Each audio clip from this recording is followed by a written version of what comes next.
What is going on, everybody? Welcome to ACOB. This is gonna be a fun show. We've got a little show for you guys. Your host, Fritz Bricks, tonight for the first one ever. So this is gonna be a fun one. New to it all, hosting. But we've got two amazing guests tonight. We've got Mile High Bricks right here, one of the fastest growing sellers on Whatnot. I think you're coming up on 10,000 followers, right? On Pretty Whatnot, close. or you're close to it. And then we've got our man, the myth, the legend, right here, David from Georgia Auctions, and also the Brick Store. Recently opened up a store in Georgia. So if you guys don't know who these guys are, highly recommend checking them out. Welcome to the Seller Q&A show, where we're gonna help anyone here that is interested in possibly selling or has questions about what it's like to be a seller. Kind of like a day in the life thing, but we'll talk about it and see how everyone does it a little bit differently and everything like that. I mean, it's going to be pretty cool. I'm curious to see what you guys do all differently from me, because I think I'm the only one with kids. Unless, David, you have some lying around somewhere that I don't know about. No, not yet, no. Okay, not yet. Well, that's not too bad. And also, by the way, plug yourselves. If you guys have your YouTube, or like David, you've got your store. Don't be afraid to plug it. Yeah. Take this I got chance a card to. here somewhere. Oh, there you go. Oh yeah, the card you show on TikTok I see all the time. I don't even know. Yeah, I don't have it, so I'll get it later. We've got some people in the show. Thank you guys so much for joining in. We're a little bit of a late start, but hey, a little fashionable. I know it's just how it kind of happens sometimes on our Tuesday night streams. I hope everyone enjoyed Skeleton Crew. I haven't no watched spoilers. it yet, so no spoilers, please. If you spoil it for me, you're out. Get out of here. But yeah, you were actually early. Sean's in the chat right now. He's like, "Oh, you were actually early." I think that we are actually early compared to our normal time. So, like, honestly, everybody, pretty good. I'm happy with this. So here we go. Skeleton Crew was epic, maybe probably. All right. Here we go. It's high Let's see praise, what Jam, people- man.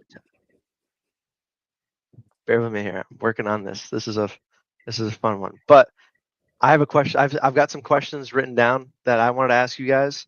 And then for all of you guys that are hey, what's up, Slapshot Bricks? For all you guys that are in the chat, drop your questions, comments, anything like that down below. We're gonna be answering all your juiciest questions here live. Maybe where to get inventory, maybe not. How much we pay for stuff, I don't know. I don't know about that part. I'm not gonna lie, got me beat. But let me see if I can pull up the first question. So I wrote it down. Oh. I don't think I can. Oh well. All right. So one of my first questions. I'm still learning this. One of my first questions that I wrote down today. We're gonna talk about the main thing to me that I wanted to talk about. What are the pros and cons of selling on Whatnot? And do you guys like selling on Whatnot, or do you wish there was some other app that we all had to, join in on and sell on? Yeah. Mile High, you go first over here. For sure. Yeah, I love Whatnot. It's been a great experience. I used to sell pretty much exclusively on eBay and OfferUp back in the day. So getting inventory out was definitely a challenge. You couldn't sell 300 figs back to back to back in one night. And yeah, Whatnot just is a great opportunity to get to know people and invest in a community there. So yeah, it's been an awesome experience. For everybody that's in here that's looking to try to learn how to sell, or is an awesome buyer in some of our shows, like, definitely check it out. It's an amazing experience. It's a good platform. You get to see the faces and the voices behind people that sell Lego. So I'd highly recommend it. It's a great site. I've really enjoyed my last 7-8 months of doing this full time. Couldn't say anything better about it. Okay. All right, David, what do you got? Yeah, I mean, kind of like what he said too. There's no other platform where you could turn over that much inventory. Before Whatnot, I was kind of same thing, eBay, Instagram, just local people that I know. But yeah, there's the amount of effort it would take to sell just 300 figs, listing each on eBay. Even if you do, let's say, one 300 fig lot, it wouldn't go for nearly as much as it could possibly go for and Whatnot. The biggest, and it's kind of like it's a double-edged sword. The pro and con of Whatnot is that it's very personable. So it's like, you know, your buyers get to trust you. Your buyers shop with you because of you. They're not so much like eBay where they're searching for the product itself. Like they're coming because, hey, Maha's going live, Fritz is going live, George is going live. I'm gonna go see what they got for sale. So that's a big pro, but it's also a con because if you do mess up, you know, you could lose like a pretty good buyer, and you know that might hurt your sales for however long. So it works out, but that's one thing too is you really do have to, you know, it requires more effort definitely than like eBay where, you know, a bad review is a bad review, but Yeah. no one's like coming for the most part. No one's coming to your eBay store because hey, this is your store. So Right. Yeah. I mean, that's true. And that part kind of sucks. So you mentioned both of you guys kind of both mentioned eBay, and I've also been on eBay. I've had a couple accounts. Not saying I got banned or anything, but um, I think we all know what I mean. But like, um, do you think that there's anything that's going to rival Whatnot anytime soon? We've got Whatnot, this company that hasn't been around too long, and then we've got eBay Live a little bit, and we've got Drip, and then we've got the Bid Bro. Yeah. Is there anything that's you think is coming around that's gonna change things for everyone that sells on Whatnot? Yeah, not at the moment. I'm like Whatnot's user interface and like the ease of using like shipping and inventorying, I think is just kind of unrivaled at the moment. It's not to say that someone's not going to come around in the future, but even if you guys have made like Drip accounts and eBay Live accounts, it's just not quite on that same level yet. The usability just isn't quite at that same threshold that Whatnot's been able to hit. And you know, they've continued to grow as well. They've added some new features. They're launching a customer service kind of chat sometime here in the next couple months for every seller. Obviously, the Premier Shop status now is a new thing they've been adding. So I think Whatnot knows what they need to do to keep growing and in order to stay ahead of other competitors. So for now, I'd say it's definitely the top option, and I think it's going to stay that way for at least a couple years. George, do you agree with that, or yeah, anything new you want to add to that? I mean, I'd say I agree. I mean, I know Whatnot is still a new platform. This is still a new whole True. way to sell and everything. Like this is, to me, that's honestly why I kind of went all in on Whatnot when I did, is that is the next way to sell. Like it is just going to become adopted across the world. I mean, yes, there will forever be static listings, but I mean, for myself, and I'm probably y'all both like as well. Like once I got on Whatnot, I have never used a platform the same. Like I've just only used this platform. I do think eBay Live, I think right now it definitely has its flaws. I think if they change the way they do it, they could honestly potentially beat Whatnot. But as of right now, I mean, Whatnot is at this point I would consider a social media platform. So I agree with that 100%. and none of the other platforms I'd say come close to that. So I think it's the best, hands down. Well, I've got to interject in this one a little bit. We've got something we've got to show you guys. I don't think either of you have seen it just yet. But I think the people are asking for it. Let me see if I can pull it up for you guys. Where is it? Right here. We've got a good old $1.99 from, I think this is from Sean. He wants the Lego butt. So, ladies and gentlemen, without further ado, here we go. I want to see that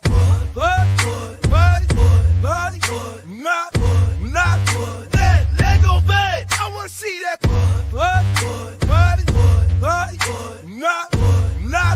that Lego bed.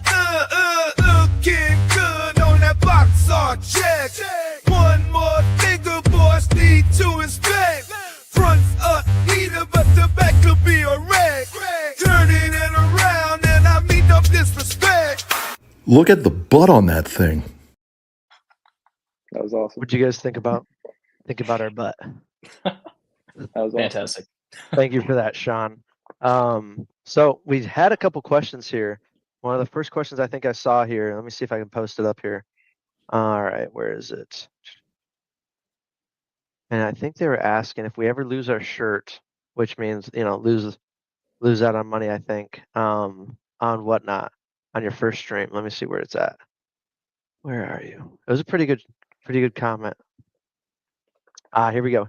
First question I saw in the chat. Did you lose your shirt when you first started selling on Whatnot? I can answer this right away. I think I've already answered it. I sold a wolf for like $60 my first show on Whatnot. So Short answer, yes, I sure did. After that, I was like, I don't think I could do dollar starts anymore, which is going to tie us into the next question. But you guys have any experience with that when you first starting? Share it. Absolutely. Yeah, my first time ever going live on Whatnot, I thought I could do $1 starts because if Maddie could do it, if Fritz could do it, then I could totally do it, right? First fig, yeah, it took me a while to learn that, but first fig I ever sold was a phase 2 Cody, right when he was at his peak value about 2025, and he went for $6. So I immediately started panicking, thinking I couldn't do this. But yeah, it's kind of like what Fritz mentioned. You got to kind of adopt your strategy a little bit and kind of change and make it your own. I started listing things for under what they would normally go for, but at least at a value where I wouldn't get completely tanked. So you just got to kind of, learn the ropes. And over time, once you gain viewership and a little bit of extended relationships with buyers, it works out in the long run. Georgia, what do you got? I'm sure you've got an experience between the store and Whatnot. Yeah. So for Whatnot Lego, I would say no. I got pretty lucky because when I started doing Lego on Whatnot, there was only at max like 4 or 5 viewers in the category. So really it was like, now with that being said, my first ever show was actually a drawer game. I had always been watching Whoppy's drawer games because when he did them at the time, thought it was the coolest thing ever. So I was in way over my head though, because first stream ever, I had like 100 viewers, and I was just like, it was that first show jitters, like holy smokes, like I couldn't even talk, like my mind is blank. There's 100 people watching. I have to explain how this game even works, and I was just like, what? The show went fine. It was just it was intimidating. There was a lot of people there, and like I had no idea what I was doing, but I just did it. So Lego, not so much. I mean, of course, like every now and then, you lose on stuff, but I can definitely say when I tried doing shoes on Whatnot, I got absolutely smoked. Like it was just so bad. Like it was a point to where like my friends were even able to buy stuff and just make a profit off of it. Like it was just so bad. But it was just because when I tried to do the shoes, I mean, it was competitive. Like the sneakers on Whatnot has been going around since the beginning. So at any given time in shoes, there's like 4 or 5 people with like 400 or 500 viewers. So it wasn't that way with Lego, but now it kind of is. But yeah, for shoes, it was just bad. It was so bad. Well, yeah. I'm glad I never hopped into that one. Yeah, it was bad. Keep me out of there. No, I have dabbled with Funkos though. I will not lie. Not that Funko isn't oversaturated, but I've dabbled, and I know we have Slapshot Bricks in here somewhere. Also, Slapshot Pops on Whatnot, but I mean, I don't know how people do Funko right now. I mean, it's crazy. Hey, Fritz's Funko coming late 2025. There you go. That's a great name. Let's say that. Let's say that. Let's see. Can you guys hear that?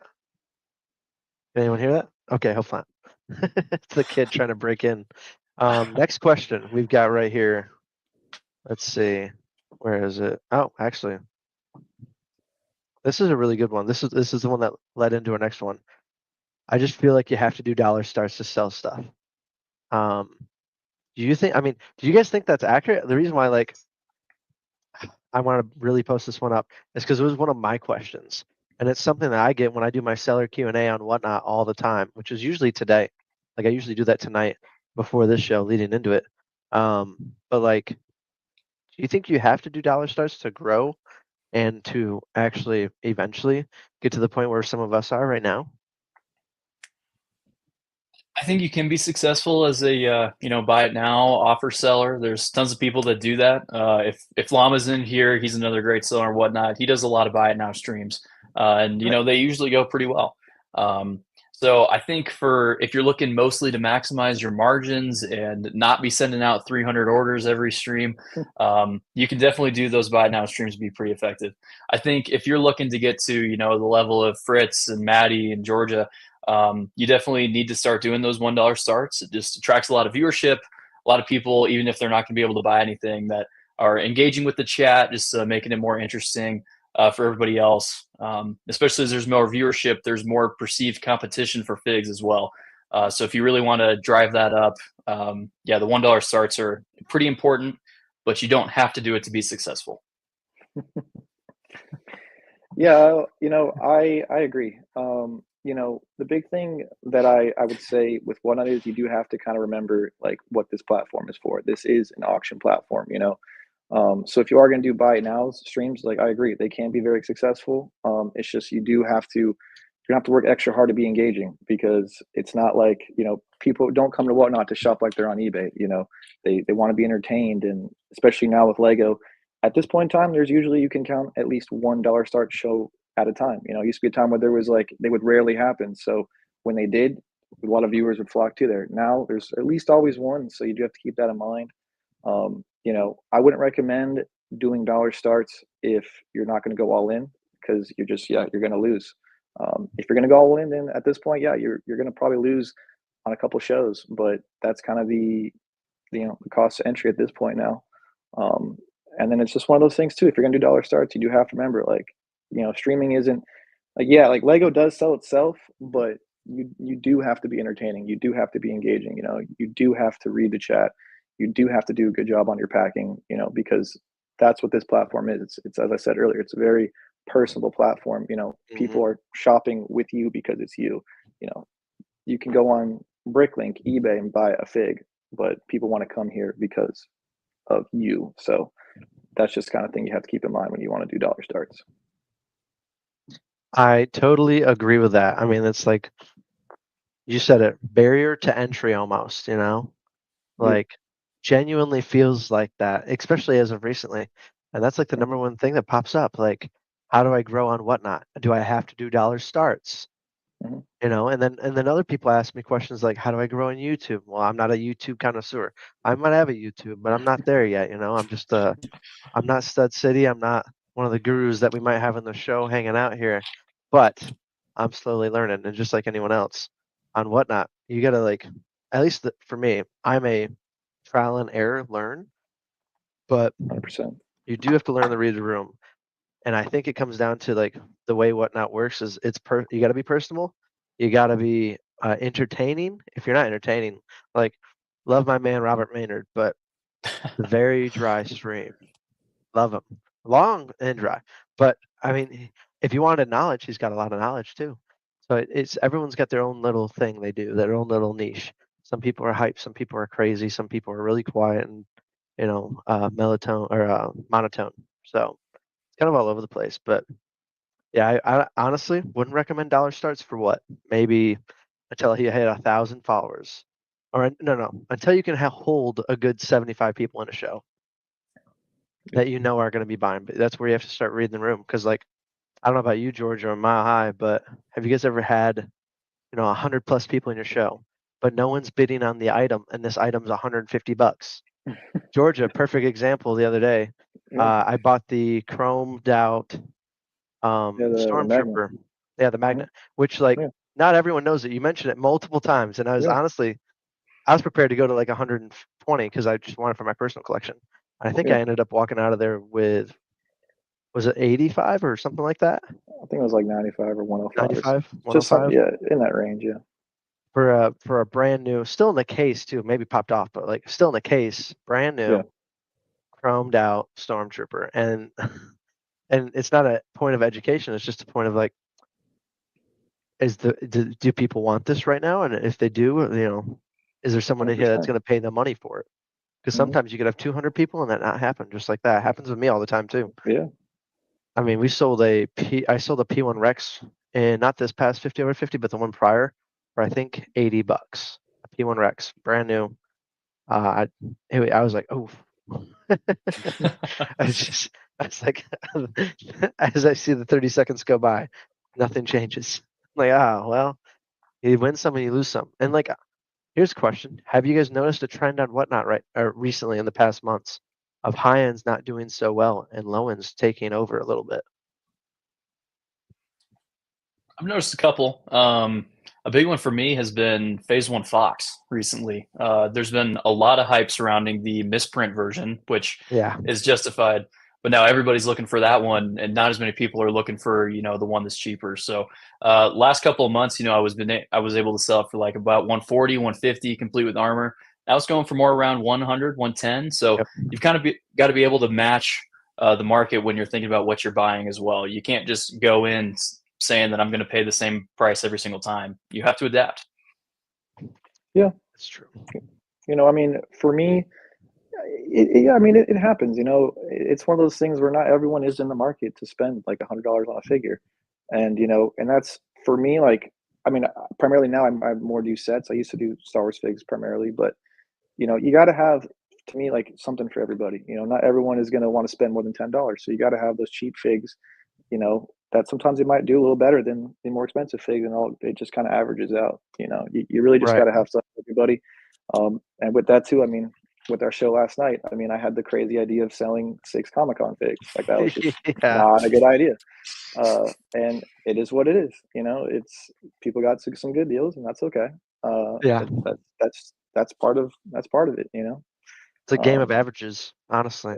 100%. Absolutely. That's why you really just got to have a lot of stuff to sell, because at the end, sure, you'll lose on the expensive stuff, but you might do pretty decent on the cheap stuff, and then it works. So That's totally true. As a guy that has recently started making the transition between purely Star Wars to starting to dabble in non-Star Wars. Like, tomorrow is a non-Star Wars show for me, I think, either tomorrow or Friday. I did my first one a week ago, and it was really fun, really low demanding. I had a great time. I didn't know really what I was putting on the screen, and then I realized, wow, this is $100 minifigure. I didn't know that. But like, for the most part, like, everyone got a good deal, and it was a good time, and people were enjoying the show. And at the end of the day, I was happy. They were happy, and people got to grow the collection really good. But averages definitely took over, or can take over. We got a couple questions in the chat that we're gonna pop up here. Let's see. We're gonna run through these ones fast. Someone asks, are you guys profitable with new clients or the loyal clients? This one right here. That's a kind of a hard question, because sometimes we get those new buyers. I mean, I know you guys have all had this. You get a new buyer that will drop $1,000 or a couple $100 out of nowhere just because they like what you're doing, or that you've got what they want. And then you have those people that have been around forever that may or may not buy at all. I have got people in my show that I remember seeing like a year ago that have just got their first purchase in like a couple of weeks ago. And it's because I did non-Star Wars, but they were entertained. Do you guys see all that? Did you see this very much? How would you answer this question? It's a pretty good mix, but I would say for me, it's like eventually you start to recognize people in your show that are willing to pay the extra buck because they like your product, they like your show, they know you're going to ship it well and safely and quickly. So you just kind of have to recognize when those people are in, maybe start breaking out some more of the figures that they want. But definitely in the moment, you've got to be able to adapt in the show. So if I've got someone that just purchased something for the first time, and they went maybe $5 or $6 over what I expected, if they request a fig later in the show, I'll be sure to run that, make sure to run it up faster in the queue than normal, just so that they're able to get what they want. It's really selling convenience on Whatnot. That's why it's a little bit more lucrative, I'd say, than eBay or anything else, is because you're selling convenience. People can get it, they can see exactly what they're bidding on, and whether you're new or whether you're a more extended reputation, it works pretty well. yeah, I mean, what I would kind of just add on to that is, it's definitely a big thing. You really do need to build loyal customers. You need to have people that no matter who's going on, they're going to come to your show, and that's kind of how you build your base up. But, it's something that, especially, and probably all of us too, like, I'll just watch shows sometimes, if when I'm bored, I'll just scroll through the feed, and, every now and then you can see someone who, has a lot of, expendable income, and then they're new to Whatnot, and they are like, wow, this is the greatest platform on earth, and they will just buy anything in anyone's shows, and they'll do that for, it's like solid like week or two, and sometimes people will be on there for a month, that you'll see if they're in anyone's shows, like whatever it goes on the auction block, they are buying it, so who cares what number that goes to. So it's kind of a mix of both. You gotta know how to keep your loyal customers, but you also got to know how to be inviting to new people. And then just with the two, that's just how you kind of have an auction. Right. No, I totally get that. All right, let's see. So we've got a question here from Sean, the main host usually of the show. He asks, if this hasn't been asked yet, what is Pippin? I think he means poppin' Popping. on Whatnot. What's popping on Whatnot besides Lego Star Wars? Rank them. Is it Marvel, Lord of the Rings? Is it DC, Ninjago? I know Harry Potter's popping, right? You know, Hello Kitty, that too. Give me your top 3 for each of you guys. We'll give you guys a second here to think about it. It's really hard, I know, right?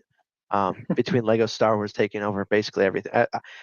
Lego Star Wars is what I would say maybe 85% of the Whatnot app, maybe 70, Definitely. 75. Yeah. I feel like that's low. I really do. Honestly. Although I will say this, for my top 3, I'd probably say Lord of the Rings right now is popping off like crazy. 100%. Genuinely, like sets, figures, all of it. 100%. I would say probably next would be, I've noticed Castle as of recently, but also we just had a Castle weekend. I mean, it was crazy. I bought way too much stuff. My wife hasn't noticed yet, so it's gonna be okay. I even bought a Chrome Vader on Whatnot, which is something I usually don't spend that much money on Whatnot, but I did buy one. So, and I would also add that I just feel superheroes having a good turn right now too. But I don't know, Mile High, what do you think? Yeah, I'd pretty much agree with you. Lego Star Wars is definitely the top of the top right now. There's just the variety and the amount of high ends, and for the people like Georgia mentioned that are looking just for cheap figs, it's pretty much unrivaled. But yeah, I'd say the biggest one for me right now is definitely Lord of the Rings. Those new releases with Rivendell and Barad-dûr, just people getting back into the theme. People are realizing how expensive some of those older figures are now, especially with how brittle they are with that brown plastic. It's been growing like crazy. My Lord of the Rings shows always go super well. People are just hyped over the figs. But yeah, I'd also agree with you that superheroes are taking off right now, especially the high ends. I've noticed. There's been a couple of really good set releases back in the last couple of months that have kind of built the hype up. So yeah, I'd say number 1, Star Wars, uncontested. Number 2 for me, Lord of the Rings. Just the amount of high dollar figures you can get for that. And then 3, I would say superheroes, more so on the DC side of things, though. All right. Yeah, I well, mean, you said it. Georgia, what do you think? I mean, I'd say I kind of 100% agree. Y'all both hit on the nail. The only thing with Lord of the Rings is like, even as a seller, like it's hard to find that stuff. So, especially now, like where the demand is definitely way higher than the supply. It's hard to find Lord of the Rings. Just plain simple for those reasons y'all mentioned. They are very fragile, and not many people hoarded them like they did Lego Star Wars. So definitely, if you have Lord of the Rings figures, they will sell, like without a doubt, they will sell.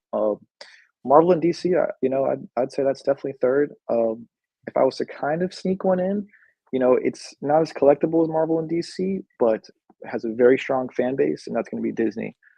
Disney, no matter what it is, there is a very strong fan base behind it. But it's not like there's only so many characters, and it's not like, I mean, kind of, but Marvel DC just has hundreds of different characters. So if you like that theme, you're gonna like those figures. So, but yeah, pretty That's much absolutely freaking true. I Yeah. mean, I don't know. I mean, David, both of you guys have talked to Mile High Bricks about this, but David, I'm sure or you do this, you have the same issue, right? You have probably a boatload of extra figures that are probably not on the floor, just sitting around, No, just a bin collecting dust. Yeah. Yeah, in a bin, right? Mhm. Oh yeah, I've got like 2 of them. I'm like, oh motherfucker. God, I need to hire people to help me with this shit. Mhm. But it's hard, So here's a question that I had for you guys that I think everyone in the chat is going to be interested in. And I think actually someone may have asked it already. Looks like I'm not seeing it, but there's a good question here by Mowbray for Life. What's the most complicated part of using Whatnot app? As a potential seller, I viewed the video and received an invite to schedule my first show. What's the most complicated part of using the Whatnot app? What do you guys think? Georgia, go first, maybe? I would say listing can kind of be a pain, honestly. Like, especially now where they really do push you to do the what do they call it? Quality listing. Yeah, quality Quality, listing. Yeah, they really push that on you now. And I mean, that's just like the worst part, especially if you want to do a high show where you're gonna have to manually list that stuff. It is just they need to streamline. They need to figure out a way to make that just way easier. Especially even like during a show, if I'm trying to sell a live product out, or I find a product on the table and it's like everyone wants me to run it, I have to slow down the show to just manually add it because I can do the item as shown, but they really are pushing those quality listings. So making sure you have your products all the right qualifications, correct shipping weight. Now you got to do condition, and now you got to do the picture. That's probably the most complicated part. Everything else is pretty self-explanatory, honestly. I would honestly like 100% agree with you through and through on everything you said. There's only one thing that I've been using lately that I think you've also been using, David, and I kind of mentioned it to Mile High Bricks, but Jay Sparrow created the app WhatFig, right? And I know you've used it for some of your shows, especially the ones where you want to have everything listed so people can put their pre-bids in and you guys can get your things going. Like I use the WhatFig CSV loader to try and do my 50 over 50s and my 20 over 20 figures.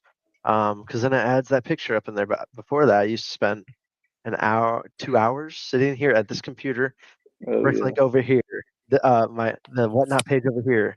And it used to be really easy, plug and play, plug and play, plug and play. And then they made it so you had to do the quality listing. And now that's like the most annoying thing. And honestly, 100%. worth it? I don't know yet. I'm still figuring that out. Like, Yeah. I think if I'm not mistaken, Mile High Bricks, you're a premier seller on Whatnot. Have you noticed a difference? Do you feel like a premium seller? When they first sent out that email advertising the system and they said a 10% fee reduction, I was like, all right, I got to do anything I can to get this. It's then they clarify, it's actually like an 0.8% difference. I'm like, all right, whatever. I've noticed very, very minimal change. It's nice to have the banner, especially for first-time people that are coming into the show. They see that banner, they know immediately that this person can be trusted to have a good product and to ship it well and safely. So I'd say I haven't seen the benefits yet, 2 weeks into being a premier seller, but it's a nice banner. It's cool little bragging rights. So, well, I've been trying towards it to no avail, and I'm at the point where I'm like, is it really worth it? I mean, Maddie doesn't. He already talked to him. He's like, I'm not. I run through so much stuff. How am I going to go through this? I mean, Georgia, you do. I mean, your show last night, if you were to try and go through and pre-list everything, how long do you think that would take? Even with the WhatFig app? Impossible. No, Jay Sparrow, he is literally a lifesaver. Like when he showed me that CSV loader, I was like, holy hell. Like I've been taking hours to list all these items and now you can do it 20 minutes. And that's the sole reason why I don't have the premier status is my quality listing rate is like, it's like 60%. So it's just like, okay, this is just like impossible. So I'm just never going to get this. I'm going to try to do it, but it's just like the show yesterday, to me, it's like, if it was a little more than like that 10% fee, I would definitely really fight to do it. But it's like, that fee is not quite enough to where it's like, I'm gonna put the extra effort in. So I'm just going to have to just kind of accept that, I just probably can't get it ever because the quality listing thing. I can agree with that. So here's a question for you, for both of you. What do you want to see Whatnot expand on that you think would make it somewhat easier or better for the sellers that have been here for the longest amount of time? Like, what would you do? How would you execute it? And do you think let's see, I'm going to see where your brains are at. Cause like, I've had a couple thoughts on this and I'm either really harsh with it or I'm really just like chill about it and we, move on. Mile High, you want to go first? Yeah. One thing that I love about eBay is that they offer partial refunds if you get a lot of 100 and 120 figs and 5 of them are broken. Instead of sending the whole thing back or refunding the whole thing, I can just do a partial refund and the buyer's happy. With Whatnot, that's not really an option. It requires a lot of outside communication. Whatnot's not super happy when you type in your Venmo and your PayPal information. It's like I've been reported at one time in my selling history, and it was for trying to sell off app, and it was because I was trying to issue a partial refund on Venmo. So I would definitely love to see them incorporate something for that. You guys have been selling on here for a long time. You sold a lot of figures. We miss things. There's an occasion where we miss a crack or we miss some kind of damage. It's like we're human beings. We're all selling tons of inventory. It happens. But yeah, it would be really nice to be able to have some kind of system to do partial or to communicate that better with the buyer rather than having to go off app. I agree with that. The amount of times I've ever had an issue pop up, and I'm just like, oh man, this sucks. Well, I didn't know. It's my mistake. And someone thinks it's like me doing it on purpose, and then I try to issue them a refund, but I'm like, oh well, if I want to do it through Whatnot, it's going to take a couple days. If I want to do it through Venmo or Cash App or Zelle or whatever, I can get it done right here now, or I can, however I go about it. How's that work for you, Georgia, with you being in store and doing pickups and everything that you could, I mean, your story is probably a little different.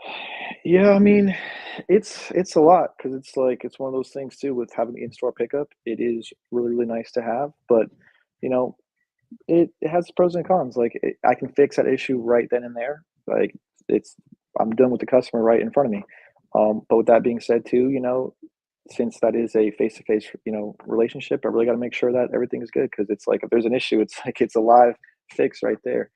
How I think your question was like how it could like improve. You know, I Yeah. really missed the exclusive whatnot fig. I thought that was a Uh, great little thing to do. I do see why people were against it, but to me, even as like in their shoes, that was something where I don't think it didn't cost them a dime because they made the sellers buy the fig. The fig sold for pretty well, so they took, a good little fee and, it rewarded the seller to say, "Hey, you're doing a good job. I'm giving you an exclusive fig." And then on top of that, buyers want the exclusivity item. There was a time when they did those kind of raid train events. It was pretty good. Then when it kind of derailed a little bit, no pun intended, it just that kind of ruined it. Now, everyone's doing their own raid trains, which I think we've honestly all adapted to do that. But it was nice to kind of have that like whatnot backing to the whole event, and especially too just having. I mean, there was like a monthly email I remember at that one point in time oh yeah. where, and to having kind of that.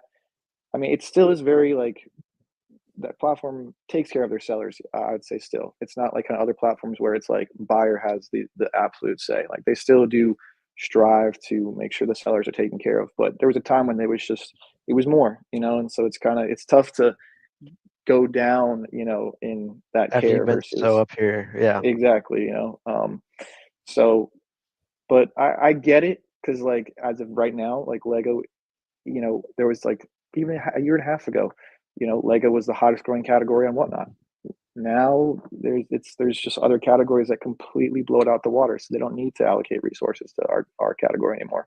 There's Yeah. the luxury bag business that I mean, they're having like $100,000 shows, and then there's the shoes, and then the clothing. Like a $50,000 show is like a regular day for some of these people. hmm So it's like I get it, but it sure would nice to kind of go back to what it used to be. I agree with that. I mean, shoot, I miss when we used to get those emails. Hey, we're doing another event. We're gonna do an It was exclusive awesome. figure. Here's the time slots that are available. What can you Hmm. do? Hmm. And Whatnot would promote your show, and the promotion costs you nothing. They even maybe toss in a $50, $75, you know, uh, Yeah, giveaway the giveaway balance credit. for you, Yeah. which is like honestly amen. Because like we spend $100 plus per show, no matter what, almost on just the Oh yeah. shipping, not even the items. Oh yeah. So I mean, shoot, I wish, but like you said, I think the Lego category right now is it's running. I think Whatnot realized it's running on its own, and it doesn't need anything to entice it to grow anymore. I mean, they've got their influencers, they've got Hmm. their the people that will bring more people are there, the influencers, and then everyone else. Hopefully, they stick around as long as they can, and I think that's kind of where it's at right now. It sucks, but it's a part of the game, and maybe over time it'll get better, right? Here's a question from looks like Derek. Are any of you in the customer service beta? I actually get that feature on Thursday. Derek, I think Derek, are you Echo base plates on Whatnot? But yeah, are you guys? Any of you guys getting the beta? I'm not. At least I don't remember getting I notified. don't remember either. I felt like I got the email, but I remember seeing something. honestly, like I don't even know to tell you the truth. Yeah, I don't honestly know for sure. I have I to haven't find out, I checked. guess. Yeah, Yeah, I I guess guess. I'm gonna Like, have to check that. I just got an email today asking if I wanted to join the wait list. So, yeah. Yeah. Dang. All right. Well, now we're gonna dive into one of my questions I've written down here. What are 3 tips that you guys have when it comes to selling Lego? And I'm not talking whatnot tips. I'm talking it can be whatnot, Bricklink, in store, eBay, basically whatever it is, right? From your guys' experience, I mean, freaking Georgia, you've got 20,000 followers on whatnot. Mile High, you're just under 10,000, and you haven't even been on. When did you start selling Mile High? Like less than a year ago, right? Yeah, I started consistently in May of 2024. All right, here's a thought. Who you do this full time, right? Yes. And then Georgia, you do Lego both in store and on whatnot full time. Nothing else on the side, or no, no paint jobs, no painting business or anything like that. All right, just thinking. All right, no modeling for anyone here. Damn. Well, Only you, Fritz. okay, stop it, boys. If anyone does modeling, it's Sean. That man, it's a good looking man. And now just kissing up. But back to it. Give me some tips and tricks that you've learned across, like on your journey of selling. I've only been selling for 2 years, right? I'm not a guru. I haven't been doing this for 10 years.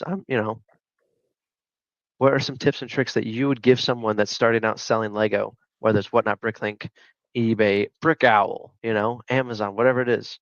Give me some tips or tricks, Mile High.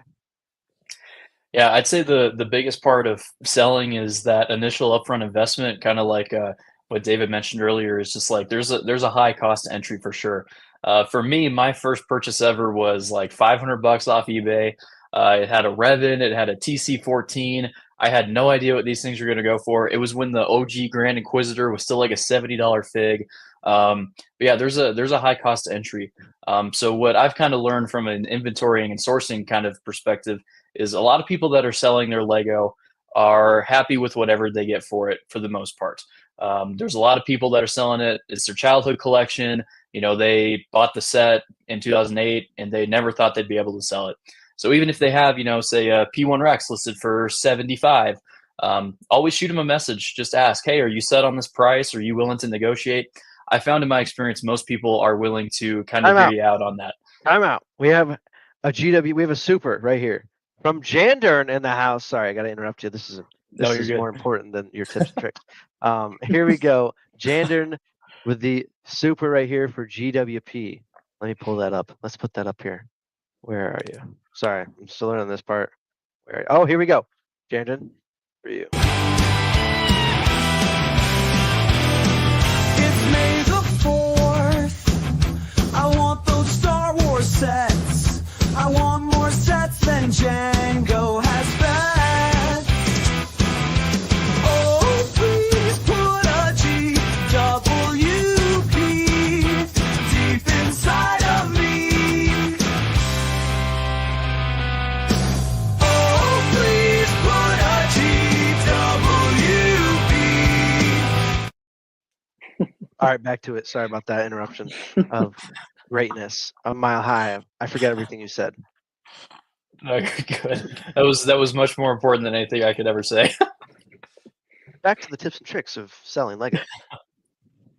For sure. Yeah, just to kind of wrap up that last point, always reach out to people. Always ask them if they're willing to work a deal, because most people are. The second tip I would give is if you're looking to sell specifically on Whatnot, make sure, this was a mistake I made the first time, is make sure you've always got multiple shows scheduled no matter what. Just have them scheduled out way in advance, just so people can bookmark them, just so people know you're around. What I used to do is I used to list my show the day of, and just kind of hope people would find it and bookmark it. And, that doesn't really work out so well. So make sure you're planning in advance. Even if you have to change the dates, that's totally okay. But make sure you're building up the hype for these kinds of things, because it's not what you're selling today. it's what you're selling in the future as well. You've got to be able to sell your product and your name, more importantly, honestly. So just make sure you're doing that. And then the third thing I would say, again, on Whatnot, is for me, it's like every single stream, it's like $125, $150 of shipping to send out these giveaways. So that does eat away at your profit. But if you're scared of that, and if that's something that you're worried about as you're starting, don't let it scare you away from doing giveaways. They're essential to building up a platform, building up continued viewership. So I would highly recommend doing those giveaways, even though, yeah, the money that's going out of the account looks pretty bad, but in the long run, it's a great investment. I'm like, yeah, Fritz knows this. He's talked about that for a long time, about how, it sucks to see 125, $150 every show going away, but it's definitely good in the long run. It's good to help growth and just be consistent. So if you're starting, make sure you're doing those. It doesn't have to be the whole time. If you're on for 2 hours, you don't have to do 40 giveaways, but just have a couple. Just keep your buyers entertained, keep them engaged, and just let them know that you're there for them. There you go. That's a good answer. All right, Giorgio, what's your little nuggets of gold that you've got for people? I mean, same as what Mile High said. Is the first thing is just don't be afraid to ask. The worst someone can say is no. As you said, like, sure, there's gonna be people who are just gonna say, when you say, "Hey, are you negotiable?" I'm gonna tell you to F off. That's okay. Just I've seen find the that. next thing. So just don't be afraid to ask. And a big thing, kind of like on the seller side, is don't be afraid to fail. All three of us, and probably every seller, can agree that you've tried something out, it failed miserably, but that's okay. That's how you learn to not do it again. So don't be afraid to fail. And then I'd say, if you want on the selling with Lego, really just know your product. Not further just for like what the value is. If you're just going to sell Star Wars, if you want to be successful, you kind of got to like Star Wars. You got to know Star Wars lore if you want to really sell your product. Same with Marvel, DC. For myself, like, I have a pretty good inventory of Lord of the Rings figures. I've never watched any of the movies, so like when a customer asks me about, I can't help them with that, and that's something that I'm trying to learn. And that's a big thing that you just got to know your product. If that's how you won't get burned, especially like in a live buy sense, you're not going to do too well if you have to look up the value of every single thing. If the seller wants you to do it, that's okay. But if you don't know what this item is, it shows in both ends, as a seller and as a buyer, and you're just not going to work out that way. So really just know your product past what it's worth.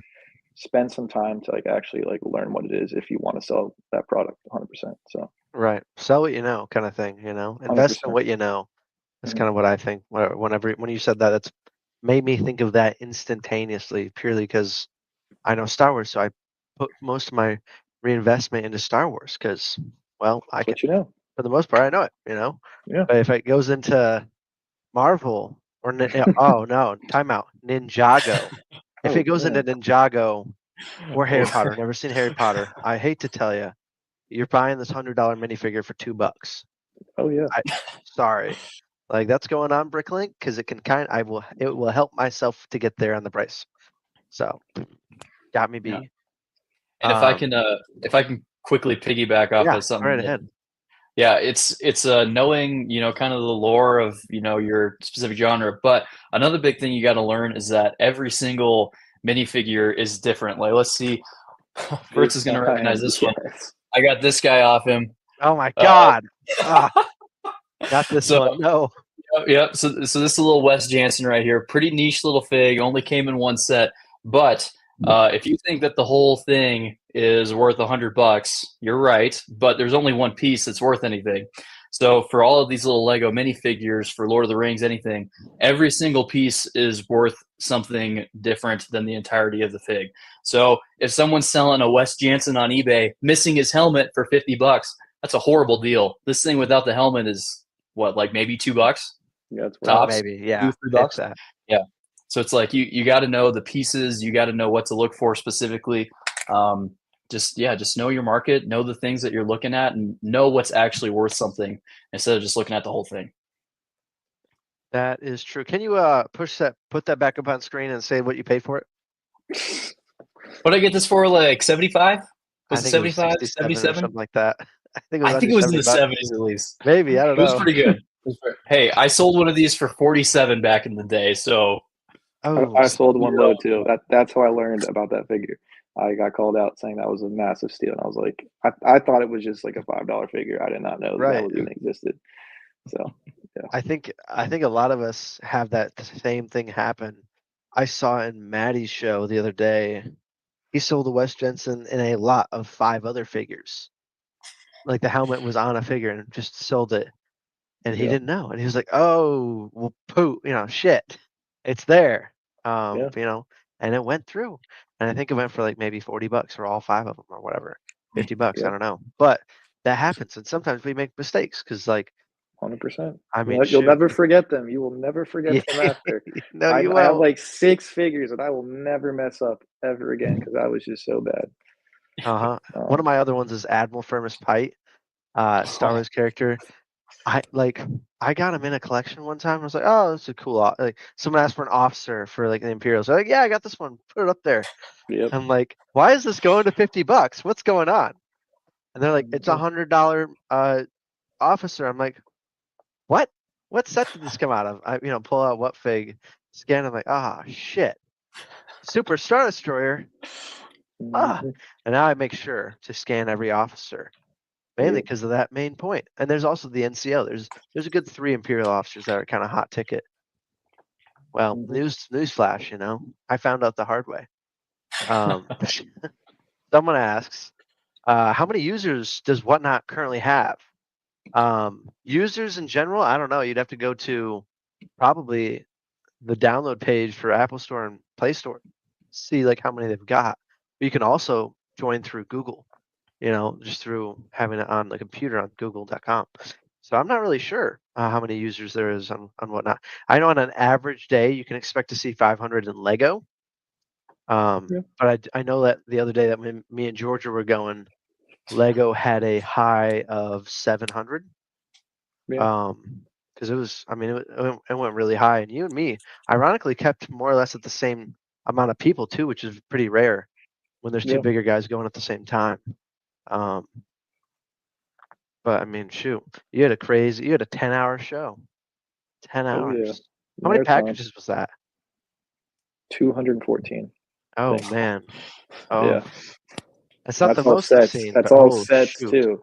That's Yeah, not that's true. 214 minifig packs. No, that's sets. And that's no, yeah. Ooh, here we go. Some knowledge dropping. Slapshot Bricks right here in the house. Just surpassed 3.1 Whoa, million wow. monthly as of 2023, 2024. Stats haven't come out yet. That right there is some crazy knowledge. I mean, shoot. It's probably double that, honestly. Yeah, I would say it's probably double, if not tripled, possibly.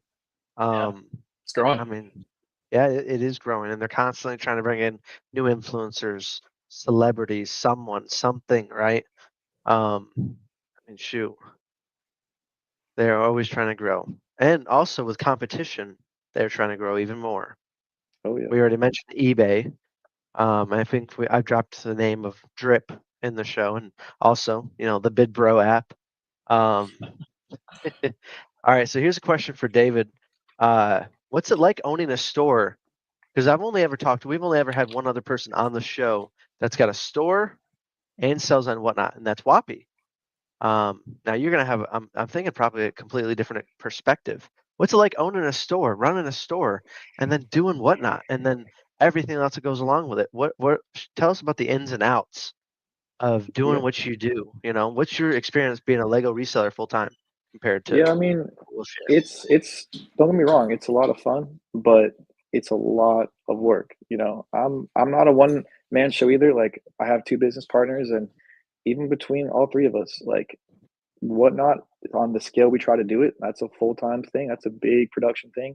And having a brick and mortar is the same exact thing. It is a lot of work. It's a whole different kind of market. You're dealing with face to face, so you really do have to be even more careful, like even on Whatnot when you're dealing with customers. Every interaction matters. But it's been great. You could ask me 2 years ago, I would have never have guessed if I would have come close to owning a brick and mortar store. Uh, but no, it's been rewarding, but just as owning any of your own business, it is like it's a lot of work. Time is you have no free time. Like, I mean, we all kind of had a somewhat of a day off, and we still decided to kind of work when we had a snow day last week. So, you know, it's a lot of work if you want to be successful. You really got to grind. You got to enjoy it so you don't get too tired of it. But even if when you enjoy it, there's going to be times when you're burnt out. But no, it's definitely been rewarding. But yeah, it's a lot of work. David, what city is your store in? So we're in this actual city is Roswell, but if you're familiar, it's just like 20 minutes north of Atlanta. So like we're basically in the Atlanta area for obviously state of Georgia. All right, there you go. Oh, looks like you might have an admirer. Thank you, Grady. All right. Mile High. Let's talk about you a little bit. Give me that rundown of your journey being a Lego reseller, when you started, like what you've done, and what have you done differently to get so close to 10,000 followers in under a year on Whatnot. Most people can't do that, especially right now with, I mean, I've kind of mentioned this before in the past, but like in my talk shows on Whatnot, where like there's like you can kind of see it. There's a solidified group of people that have been on Whatnot for a while, and they've kind of got their foundation set. And it's like, I wouldn't say a circle necessarily, but you can see it. And unless you're an influencer, there's not too many people that are kind of breaking into that circle. Here and there it happens, but you're up and coming for sure. What have you done to make that? What have you done to change that for yourself? Yeah, I appreciate that. Yeah, it's awesome. I mean, a big part of it has just been getting to know a bunch of guys that are kind of in that, you know, top tier, is like you, Whoppy, M Clips. A lot of people have just been awesome as resources just to help me out. I was texting Maddie, about a year and a half ago when I was trying to figure out how to print shipping labels because I had no one else to teach me how to do it. I'm like, Maddie, I know you're busy, man. You're the only person that I've like even remotely interacted with. How do you do this? So yeah, just having a bunch of people to help me out has been awesome. I think for me, the big difference between what I see from my own shows versus a lot of people that are trying to join is I really stocked up on my inventory before I started running. A lot of people, when they, you know, start, they have, you know, 100, 200 figs, and that's awesome. But if you're trying to grow fast, that's just not going to cut it. I've probably got, you know, close 5,000-6,000 figures that, you know, are just sorted in bags that I can always pull from, and just having that kind of back, just to know that if you ever have a bad week of buying, that you can always pull from that, just so that you have a lot of variety is awesome. And that's the big thing that I've noticed, especially with sales, is when people request a fig, they're willing to pay for it. If you just run a fig out there and it's, you know, a $5 fig that nobody wants that night, it's going to go for $2. But if you're running a $5 fig that someone specifically requested, they want to have to finish a collection, they'll pay $7-8 for it. So just knowing the difference, knowing when to break out certain inventory for people has been huge for me. So I really think that's why I've grown. I also feel like I know my product. I'm a huge Star Wars nerd, always have been. I've always been a huge Lego nerd. So hopefully people are at least mostly entertained in the shows and just choose to stick around. Well, I mean, I'll give you that. Well, if for those of you that are here that are maybe considering selling on Whatnot or in Lego just general, these two guys probably have the best knowledge, honestly, that you'll hear around for people that have really grinded. Because in reality, one of the reasons I really wanted you guys to hop on today when I asked is because, in a sense, none of us are influencers, right? We don't have a crazy following anywhere, right? David, you're not huge on TikTok, are you? No. Okay. Although Well. I have been in a viral video. I'm not going to tell y'all where it's at, but Oh, it's out there. It's out Chat. there. It's out there. Chat, we got to find this video. It's out Internet, there. We got to play it. It's We got to out there. play it. Shoot. I mean, I'm not viral anywhere. I've got a YouTube channel. Just a little plug here. Just dropped another crazy haul on YouTube. It's 55 pounds of pure Lego Star Wars bulk minifigures. It's a lot. I couldn't lift it up very well. My bum ass shoulder. So, yeah, not too bad. What does it say? Ban merch live for 1 hour. Oh man, no way. Here we go, guys. Look at this. Look at this. Go to that link. Copy and paste that link right there. Click on it. Merch live for an hour. There we go, right there. 55 pounds is crazy. Yes, it is crazy. It genuinely is. I mean, here's an interesting one. What's the most you guys have ever spent on a Lego collection? I recently spent $30,000 on some Lego. What about you guys? You know, there's mine. One of my largest. It's the second largest. Whew, What about you? I think my most ever in one time was like 6,500 to 7,000. So not quite to the same extent. Fuck, I feel like I'm overspending now. Hey, if you get good value, 55 pounds, man. It wasn't that. It wasn't that actually. That was the last. It was a $30,000 video I made. Georgia, you've got a store. Acquisition is literally your name. What have we got? What have we walked through that door? All right. I see those posts every day. I'm jealous. I saw that stop with today, and I was like, "Fuck, I need that." I'm not there, but like, where? You know, what's this? What's the collection? What's the biggest one you guys have bought? Biggest? If I could zoom in on your face right now, I would. I'd say I think it came out to like 40. I think it's like what we spent. 40? Okay. Well, Yeah, what'd you I'd say. get? What'd you get? Like everything, like sets of pretty much every single genre. And we've worked with like other stores that were or people who were big stores and then kind of selling their inventory. And then we worked with buying out stores. So Oh yeah. people who plan to do a store that never did, that's kind of what we kind of deal in. So yeah, I think it came out to like 40 or something like that. It helps kind of having a store now, at least, because you can kind of also incorporate store credit a little bit, especially in a big deal. People don't want to like kind of get out of the Lego hobby as a whole, but they do kind of want to, you know, because it's one of those things, especially if you're into sets, it takes up a lot of space. Oh yeah. You know, figs. I mean, figs can take up a lot of space too, but you know, just 5 UCS sets, and that's like half a room right there. So that's kind of, it can get pretty pricey, and that's kind of too when people, you know, have been hoarding a lot of inventory for over a decade and something like that. You know, it becomes something that people want to, you know, get rid of. So, but Yeah, that's true. So this year, I've bought 4 entire Bricklink stores out. Over the course of this year so far, you know, or this past year, I should say, not 2025. That'd be freaking nuts in 14 days. It's a lot, but I bought 4 out this past year in 2024. Never thought I'd ever say that, but you know what I mean? Like, we've bought quite a bit. Someone had asked earlier in the show, how do taxes work with selling Lego and whatnot? Now, I'm not mistaken, we get a nice little printout tax form from PayPal, and that right there tells you how much you made net, not profit, and that right there is your little tax form that you turn into the IRS, and then you hopefully have an accountant. If you're doing over 100K, I would highly suggest getting an accountant at that point. I didn't get one until we hit 150K, because I didn't know like, when was it? When did you guys realize, when you guys were selling Lego, you're like, holy shit, I could do this? You know, I think you guys know what I'm saying, right? Like, I had that, and I was like, fuck. When was your guys' moments that you were like, oh my god, I could do this? Georgia, give me your first one. Give me when this happened.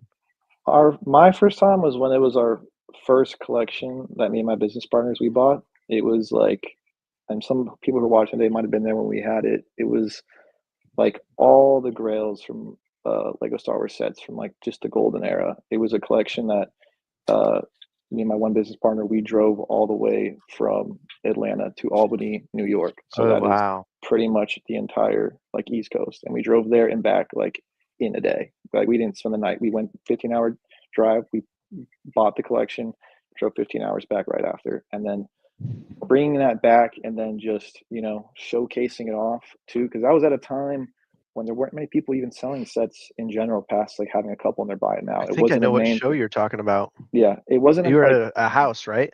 Yeah, it was a time when I remember this. People weren't really selling sets. It wasn't a big thing. People were kind of and that's too, like, when we had hopped in, that's kind of what I wanted to do. I realized, okay, like, no one is selling sets, so let's try to give it a go. It was So only Drawer Games that did sets, really.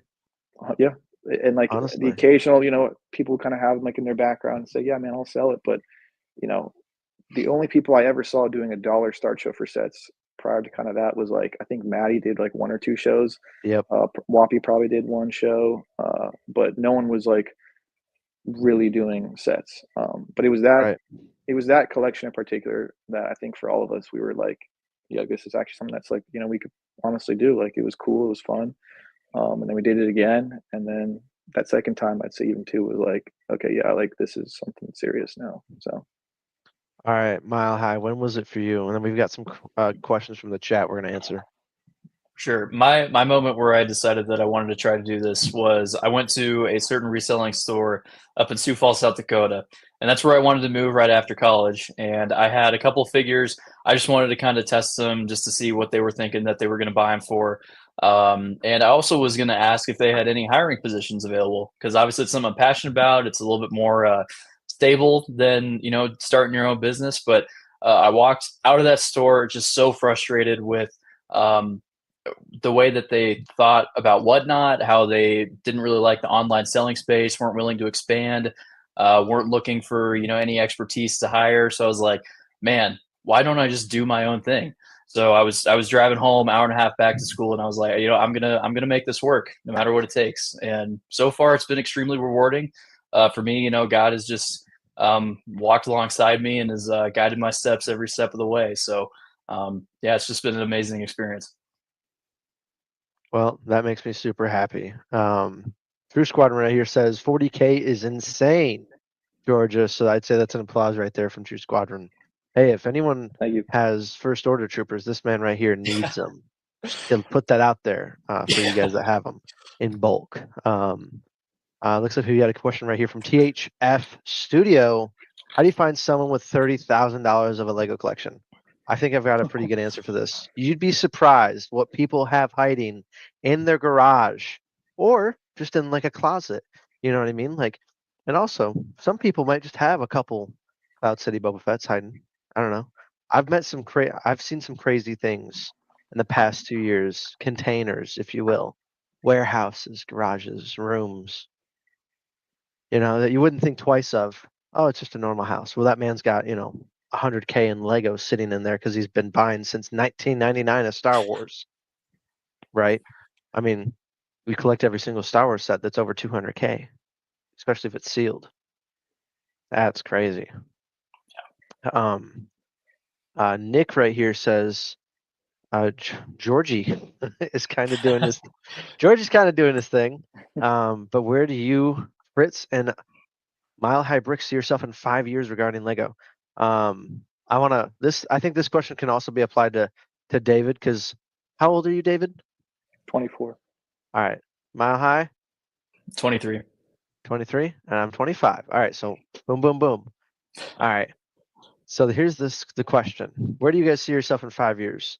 I'm gonna let let's see, eeny, meeny, Georgia. It's honestly something I think about right now. My original career like goal out of like when I was in college, hence my name Georgia Auctions, was to build up an auction company. It only kind of happened with the Lego that at that time that was something I was getting into again since I was a kid, and I just had kind of combined the two, and then next thing you know, it just kind of the ball kept rolling, and then the store just kind of happened. It was something that too, the store, honestly, like it was like a week's, not even, it was like a day's decision. It was something that I had wanted to do for the longest time, not just for Lego, but I was really big into shoes and like, Supreme, all that era. And that was a store I wanted to do, but just never ended up working out. But then when we, there was a spot for lease in like a really good area where we are. And it was for a good rate. And I asked my business partner, I was like, yo, like let's just do it. Like, this is our chance, and we just rolled with it. So in 5 years, it kind of just see where the store goes, I wouldn't mind opening a second store if it worked out, or even franchising out. I wouldn't mind it at all. Was this my original career like path? No, like I said, I would have you could have asked me even like a year ago if this is something I would have done, and I wouldn't believe it. Did you go to school? Yeah, I went to What'd UGA. you go for? Accounting. Accounting. Well, I mean, it kind of comes Yeah. in handy. You're like the fourth person I've met that sells Lego Mhm. that has an accounting degree. That's crazy. Yeah, I mean, it was something that I enjoyed school, but it was like I had the experience where it was like my third year in school, and I was already in too deep, and I was like, I can't do this, and I had to finish just because I was already in so deep. But yeah, but I don't know. I certainly like. I'm not giving up the auction company dream. That is still something I really do want to do. So probably year 2, year 3 with the store, I'll probably start to kind of work on that a little bit more. But I'll forever enjoy Lego just as a thing. Just wait till you have a wife and kids, man. Yep, that definitely will change things a lot. Just wait. I got Yeah. 10 days left of that thing cooking, and then she's There you coming go. out. There Crazy. you go. All right, Mile High, and then the end of my Lego career is over. Mile High, I'll continue here with the question. It's like this is actually a morning sesh for our boy Fritz, everybody. Just so. Honestly, yeah. Yeah, no, not wrong. So yeah, you'll be fine. You'll be fine. Yeah, it's crazy to me to think that in the next 4 months I'm coming up on the first year of doing this full time. I definitely didn't see it going this way. I was still looking for a full time job up through like last October, November before I kind of decided to go full into this. So for me, 5 years from now, I love Lego. I love doing what I'm doing. I would love to continue to do this. I'm assuming at that point I will probably need to find something that's a little bit more stable and reliable. So you never know, but definitely would love to continue to do this at least on the side. For as long as I can, as long as I'm entertaining the people. But yeah, I'm assuming in 5 years I'll be 28. Probably need to look for something that's a little bit more reliable and steady. There's no Miss Mile High at the moment, so I'm chilling there. But it's it's a thought for down the road. So. Well, maybe you never know. All right, Christian Mingle's still an app. So next, if you guys want to know where I think I'll be in 5 years, I think what's going to happen for me in the next 5 years, I'll be out of the Marine Corps, respectfully. Hopefully at that point. By that time that I get out of the Marine Corps, we'll be transitioning back to Michigan. We'll have a house either built or bought, and we'll probably have 2 or 3, or no, 1 to 2 more kiddos after this one's born. So 4 kids in total, 3 kids. If my wife is watching, which I don't know if she's in the chat, but she would say 3. She said we were going to stop at 2, and then it turned into 3. We'll figure it out as we go. There's no such thing as mistakes, is all I got to say, guys.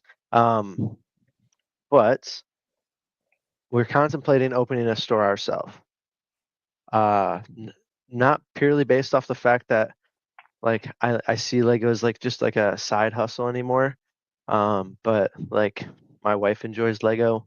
I've got a really supportive family back in Michigan where I live.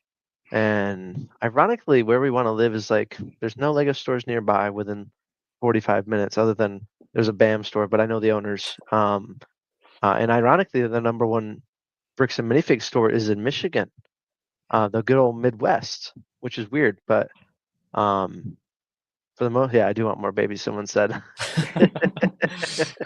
But yeah, I think in 5 years, you might see a store. You might see a Fritz Bricks, or you might see my original name on Whatnot was the Fritz Brick Depot. You might see a Brick Depot.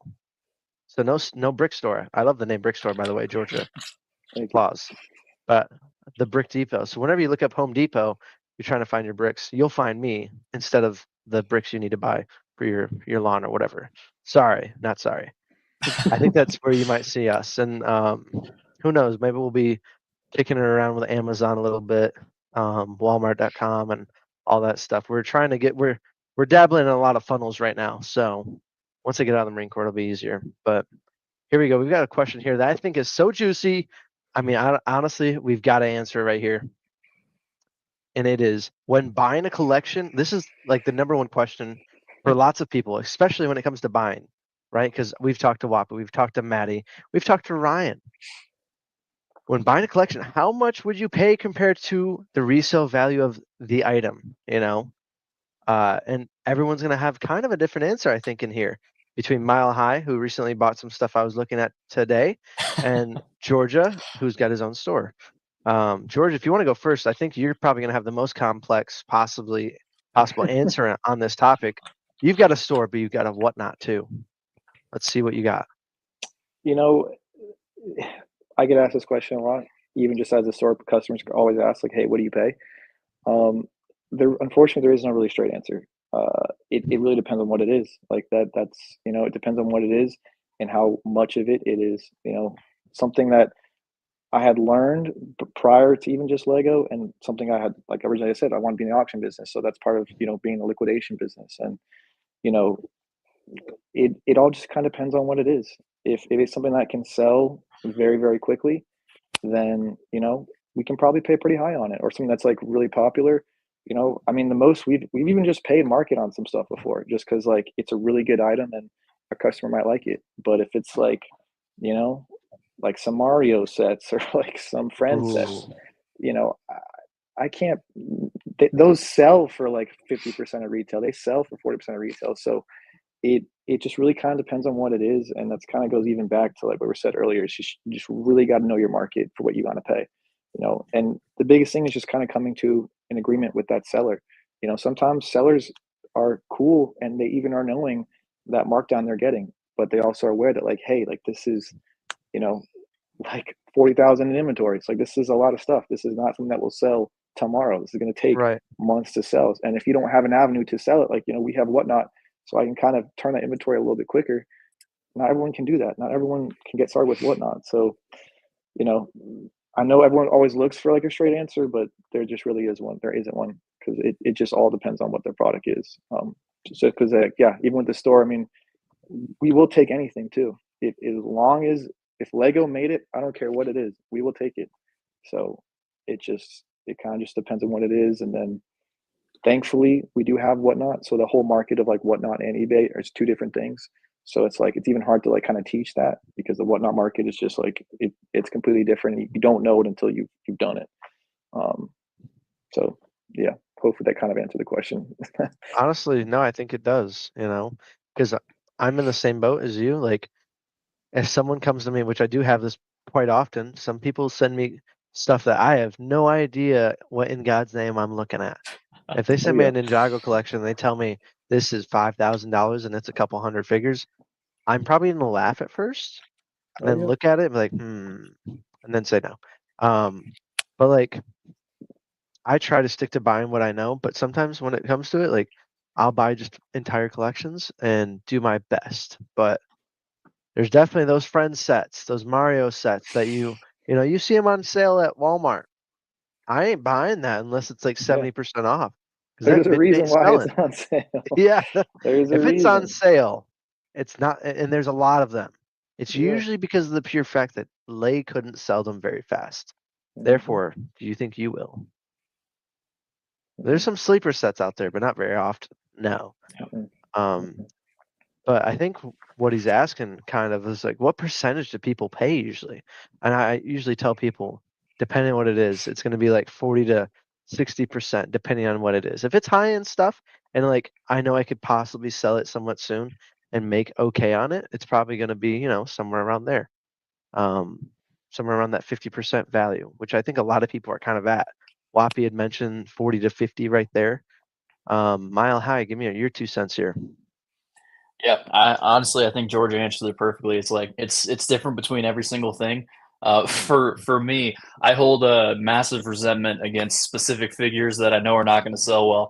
So if I see something online or in a collection and it's listed for under market value, and I'm like, oh, it's this specific fig, I'm not going to be able to get that, so I'm not willing to pay for it. It's like for me, Bail Organa and Zuckus do not sell for some reason. Ooh. Don't know why. It's like those two figs always under market. Don't know why. But for me, I won't pay more than 30 to 40% of what I think the market's going to pay for it on those. Oh, stop! Why do you always interrupt me, Guess what? Time out. We've got a interruption here we've got a legend in the house. His name is Brent's Bricks. And Jandern may have just tipped us a good old $1.99 to do a Annie in honor of Brent's Bricks. By Annie, I think you mean Annie went freako, right? Like this? I remember the time when Eddie went freako. When he grew up fast and Batman was his freako. Came out swinging his saber longer than a light pole. I remember, yeah I do. His midi-chlorian shot right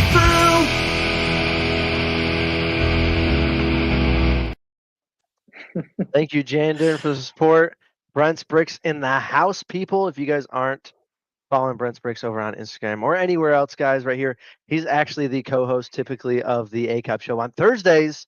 Go check him out. He's an amazing guy. And on top of that, he was actually just in our Whatnot stream the other day asking for some heaters. Happened to be the 50 over 50. Kind of a show to be a part of. And then Jandern, of course, another seller on Whatnot in the house. Thank you so much, Jandern, for the support in tonight's show. You've been popping in tonight. But Mile High, continue with the wisdom. Yeah, Jandern's a great seller, by the way, guys. If you don't follow him, make sure you go drop one for him. But yeah, it's just really knowing the market. For me, something that I've learned this year is Old Republic figs, man. Just know what's coming out. Yeah, Old Republic figs are crazy right now. It's you just gotta know what's coming out, what's getting released, and kind of what the trends are going to be. So I'm willing to pay more for a Malgus and a Revan than maybe you normally are, because I know that they're going to sell well and they're going to be hot items.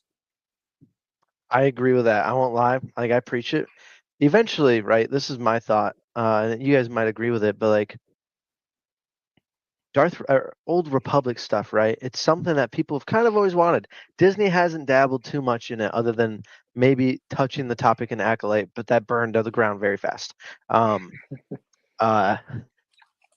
But eventually they're going to make some Old Republic content. And once they finally do, and they put Revan up there, they put Darth Nihilus, the Eater of Planets, Darth Revan, Darth Malgus, or Satil Shan, all these awesome characters, that Kalsin Darak, all these characters that we've gotten in Lego on the screen, or maybe just anything Old Republic, right? We see that clone trooper from the YouTube shorts holding the Gatling gun, how he's killing all, like that right there, the Sith troopers and all that, or Malgus going into the Jedi Temple.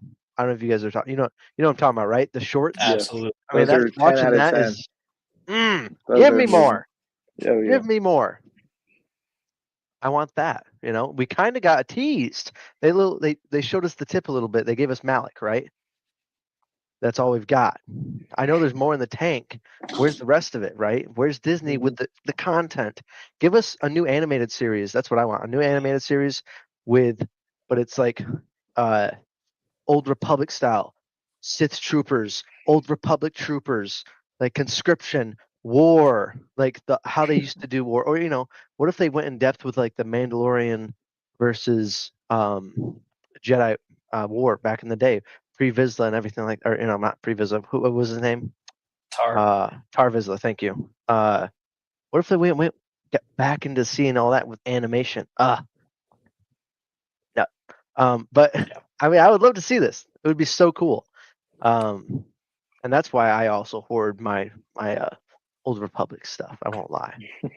Absolutely. You just can't go wrong with it. Someone asks right here, another question from THF Studio. What's the most expensive / rare item you have ever sold? I've sold a Mr. Gold and I've sold a Chrome Gold C3PO. Georgia, what about you, my friend? I know you've sold a lot of those Comic-Con figs. Yeah, I'd say the single most expensive item we have ever sold was probably a sealed Darth Maul head bust. I think that probably takes the cake for this, like the single item. Yep.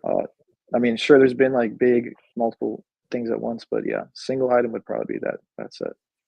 All right, that's fair. That's a pretty well-wanted set. Mile High, what about you?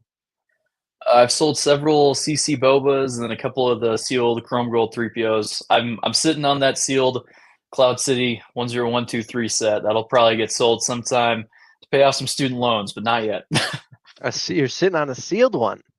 Yep, Ooh. it's a good one. Dang, you're sitting on a sealed one, huh? Yeah, those student loans are barking, man. Dollar start whatnot, baby. You're gonna I'll have be me and there. Georgia in Yeah, there, I'll be in there. You can believe that. especially on whatnot right now. You're Yeah, gonna have. Go I'll for be in there. 2,500. Hell yeah. I saw one. So Georgia, I mean, you guys know I went to Brick Convention recently this past weekend. Not too bad. It was pretty cool. First convention that wasn't Kids Fest, or not Kids Fest. The one that travels around that's basically for kids nowadays. Lego Fest. I don't know what it's called. It sucked that bad. I tried forgetting about it. Couldn't even make a YouTube video about it because I think the title was just going to be Brickfest. Why Brickfest sucked. Yeah. So went to Brick Convention. Honestly, had a great time. Met Caleb from Blackwell Bricks over on Instagram. Met some awesome people that I knew in the local area, and it was pretty cool. I'm not an influencer, but people don't recognize me, which was kind of weird. I was like, but it was definitely cool. And I saw a Cloud City sealed Boba Fett set. I saw the Cloud City for 10 grand. I was like, whoa. Even graded. Spicy. Just 10 grand. You think that's a fair price for that?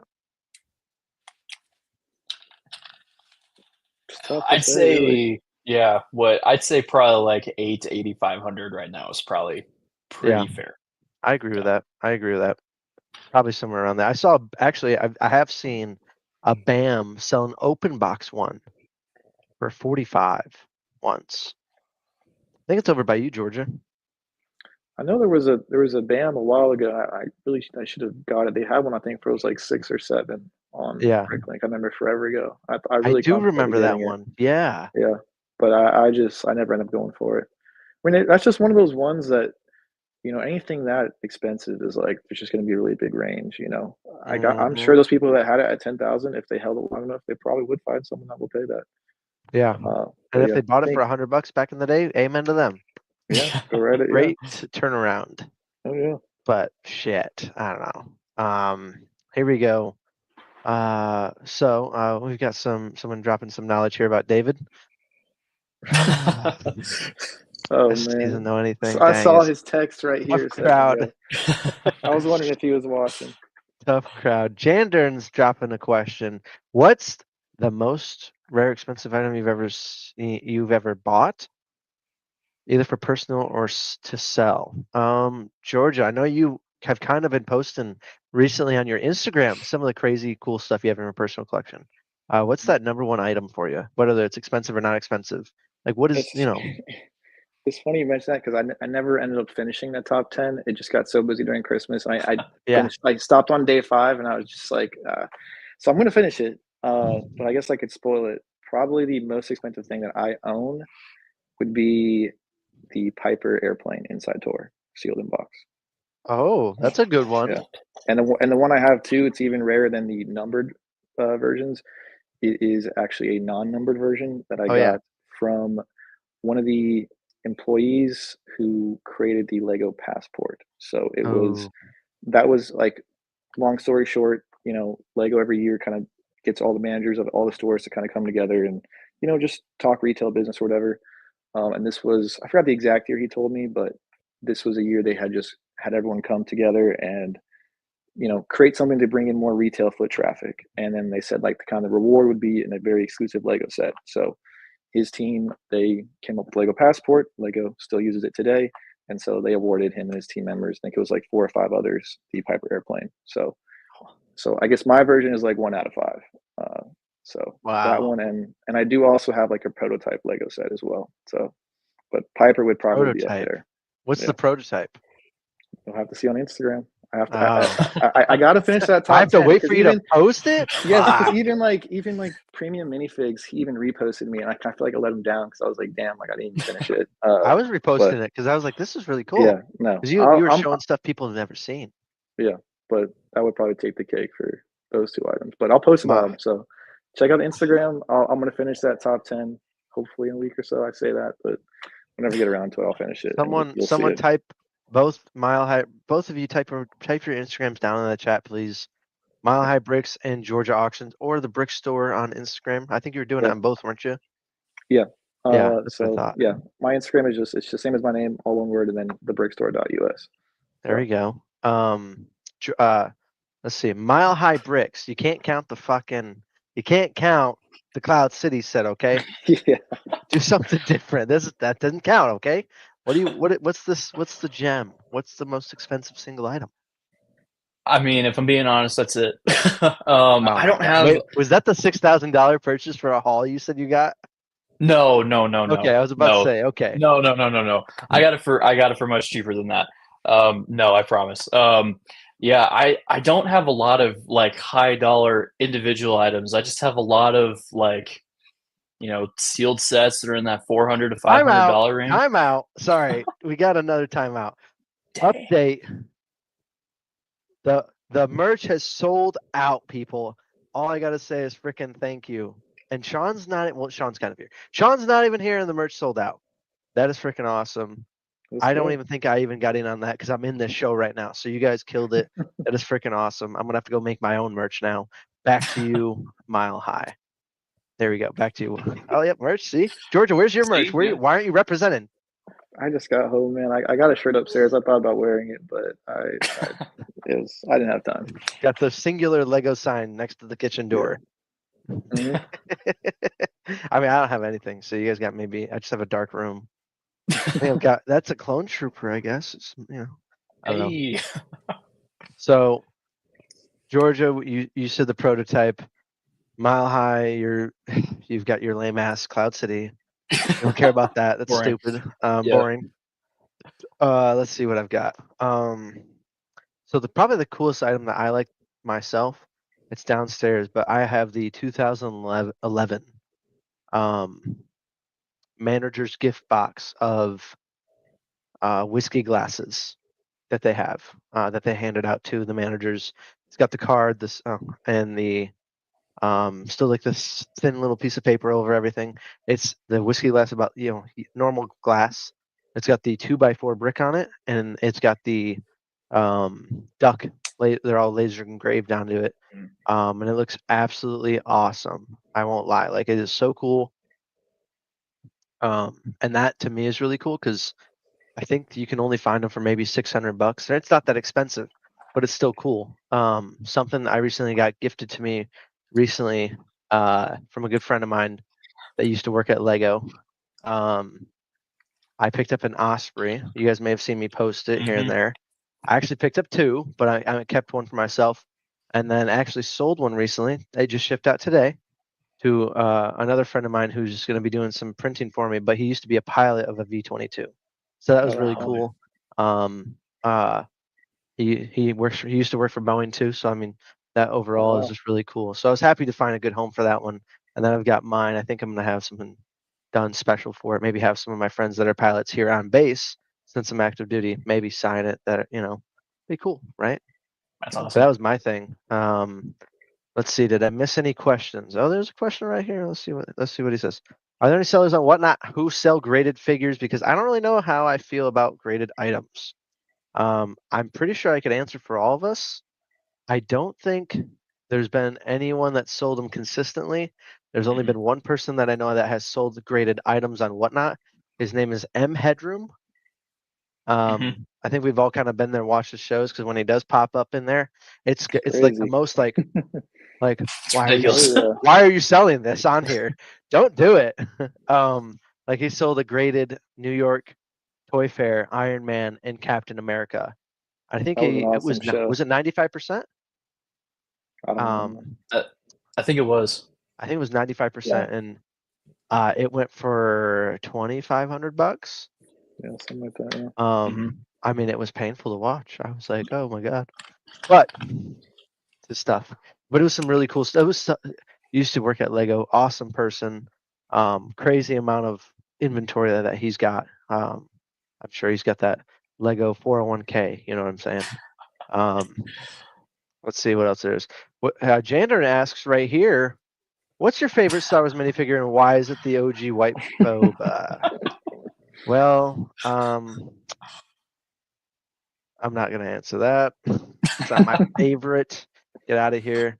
Let's see. I've got a couple questions here that I think are pretty juicy that I haven't asked yet. Let's see. I already talked about pros and cons. We already talked to Georgia a little bit about the store.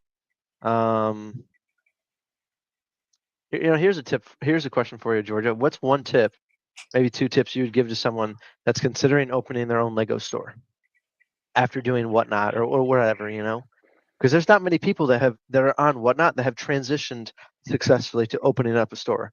Whoppy already had the store when he joined Whatnot.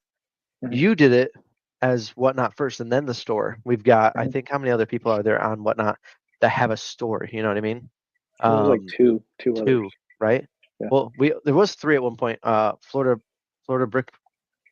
What is it called? Florida Brickman. The Gosh. Brick Show. I think. Brick Show had a store before they came on to Whatnot though. Oh, okay, yeah. Gosh, he's got a store in a mall in Florida. Florida Man Toys, I think. He had a store and he sold on Whatnot, and then he decided to stop. But he still owns the store, but doesn't do Whatnot. A little weird. Who else does it? Wasn't there a guy that bought like a crazy collection, and he recently started a store up again? He had one before. Who I think he's done a rate show with you a little bit recently. Georgia. Gosh, what's his name? He did like a couple like 48-hour streams because he picked up so much. Well, Pew Pew opened one in Florida. Pew Pew, that's what it was. Yeah. And I know we've got Connect. Hey, Connect's in here actually. Look at that. What a chap. What's up, Connect? Gosh. That guy. Get him out of here. But yeah. What are some? Give me two tips you would tell someone for opening up their own store if they're transitioning from Whatnot to doing the store and everything else. So a tip, I mean, it kind of be more a question. I would say you really got to ask yourself. That's crazy. That's crazy. No comment. It's a tip. I say it's more like a question. Honestly, is like you really got to ask yourself if it's something you really want to do. Because don't get me wrong, like it has been great owning a store. My initial thing, honestly, opening for a store. I mean, yes, profit, but honestly, it was kind of more to just further myself into not just the leg community, but like my own state and areas community. Really just ask yourself, is it truly something you want to do? Because as I said before, like it is a very big time commitment. Like I'm talking like you're going to have 4 a.m. work nights. Like I work every single day. Me and my team, we all three of us, we work every single day. Like it is going to be especially in the beginning year, it is going to be a full-time thing with Whatnot too. I mean, you're lucky to go to bed before 2 a.m. like every single night. So you really got to ask yourself if you have that time commitment. You really got to give it your all. It's like a child in its sense that needs like full 24/7 care if you want to do it right. You really got to just think your whole area through. Is your area, can it support it? Because we're in a world now where not many people, I mean, people still do, but we're in a world where people are shopping off their couch. They no longer are getting up, to go to these stores. That's why you even see like actual physical Lego stores not doing too well. Like I know the one even near us, there's rumors that the mall they're in is going to probably shut down. And then, the way we did it, it was almost kind of an impulse thing. It was just, we kind of got lucky. We found a lease, found a decent area, a landlord that was open to a new business, just kind of starting out. But just really ask yourself, if something you want to commit to, because it's something you really, do what you please, but you really can't go back on it. Like there's no turning back. You got to go in, you got to, take care of your customers. You got to do a good job. You just can't look back. So, if you're going to do it, just really know what you're getting yourself into and truly ask if it's something you want to do. Because in all honesty, even sometimes I even ask myself is like, would it have just been a better idea to just really push Whatnot as a thing? So that's just kind of a tip question to ask yourself. And if you are going to say, you're going to be crazy and just go and do it yourself, just spend a lot of time engaging in the community, really. Right. Especially that, because like, as I've come to find, you know, every area, especially if there's like a lug in your area, like there's a pretty serious Lego network locally. You know, Oh like yeah. all of our customers, everyone knows each other. Like everyone knows the employees everywhere. Everyone knows the stores. Everyone knows what's going on. Like everyone knows people's faces. So there is a genuine community. So you really got to make sure you're part of it. Make sure you're engaging. Make sure you're taking care of the people you need to take care of, especially if there's a Lego store near you. Make sure you take care of those people because the one by us, they really put in a good word for us because we really try to be our best, but we really make sure we take care of those Lego store employees. So Hell yeah, Georgia, that makes me so happy, man. It's Yeah. happy to see that you're in tune with the community because, like, me being a guy that doesn't necessarily have a sense of community just because I'm in the military, I'm not back home. I don't have like my Lego store kind of thing. Whatnot is my Lego store, my kingdom come that I have got where I can see a community. So like seeing that you're a community guy makes me super happy and excited to come out to the store. I mean, like I think we talked about it in the show the other day when you're doing your big Yeah. one. It's like I'm gonna come out. You're on my list. You're on my list. Here we go. We got a question. I know that question was mainly meant for Georgia, but we've got some pretty pretty good questions right here. Commander J right here with a pretty easy question, I think, for all of us. I'll answer right off the bat. He says, "Do you remember what the first Lego set you ever got was?" And I think I was maybe 8 years old. Born in '99, so yeah, roughly 8 years old. Mine was 7655, the Lego Star Wars Clone Trooper Battle Pack, the OG original one. I think I can pull it up on screen right here. I'm gonna test this feature right here just because I haven't done it yet, and I want to do it. Let's see, present, share screen, and there we go. That one right there. This bad boy is my very first original set. I actually have one still sealed. I've been slowly hoarding all the battle packs. George, if you have any battle packs you want to sell, let me know. There's some. I'm actually trying to get this one right now. This one's hard to get in both sizes. Both sizes. It's a hard one. I haven't got the smaller one, but I have some regular size ones. The small one, hard to find. I saw one at Brick Convention. They wanted $250. And like I looked it up on Brick, like I was like, no way, no way. Hard to The find. small one is actually like only like $100. Oh, I didn't know that.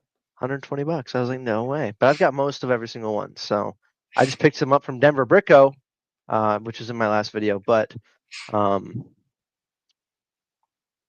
you guys, where are you guys at with this? What was your first Lego sets? What was the first one you remember getting? For me, it would be the one that I truly remember was the original General Grievous Starfighter. And I just have such clear memory of it was a gift because I remember going to Lego store I think to pick it up, but it was kind of one of those things where it was like an early birthday gift, so I couldn't open it until my birthday.